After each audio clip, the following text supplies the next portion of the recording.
एक बार की बात है, बुद्ध जी एक गांव से गुजरे तो वहां पे खूब जोरों का भीड़ लगी हुई थी। तो बुद्ध जी ने भाई गए वहां तक, पता किया क्या हुआ। तो पता लगा कि एक औरत थी जिसका एकमात्र पुत्र था, इकलौता, और वो इस दुनिया से चल बसा था।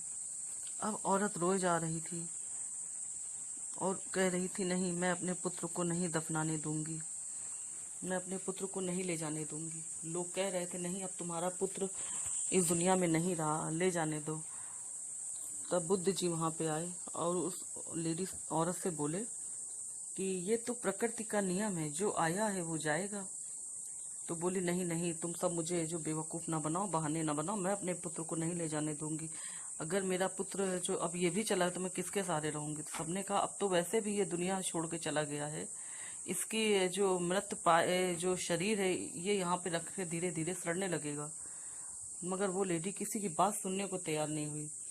फिर बुद्ध जी को पता चला। बुद्ध जी ने कहा, ठीक है, अगर तुम नहीं ले जाने देना चाहती हो तो एक काम करो, मैं तुम्हारे पुत्र को जीवित कर दूंगा, लेकिन उसके लिए तुम्हें एक काम करना पड़ेगा। तो वो औरत बोली, मैं कुछ भी करने को तैयार हूँ। तो बुद्ध जी ने कहा कि ऐसे घर में जाओ जहाँ पे किसी की मृत्यु ना हुई हो, आज तक उस घर में कोई ना मरा हो, वहां से जाके चावल मांग के ले आओ, मैं तुम्हारे पुत्र को जीवित कर दूंगा। वो औरत बड़ी खुशी खुशी बोले, अभी मैं जाती हूँ। करते करते उसने पूरे गांव में एक एक घर जा जा के पूछा, लेकिन सबने यही बताया कि किसी की दादी, किसी की नानी, किसी की चाची, किसी की मामी, किसी की माँ, किसी की बहन, किसी का भाई, किसी का पिता, किसी का बेटा, मतलब किसी ना किसी की डेथ हुई होती है।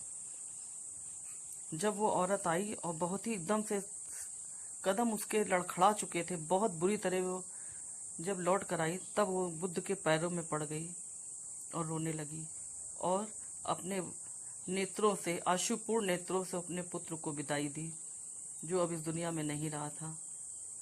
तो दोस्तों, दुनिया में ऐसा कोई भी नहीं है, जो आया है वो जाएगा।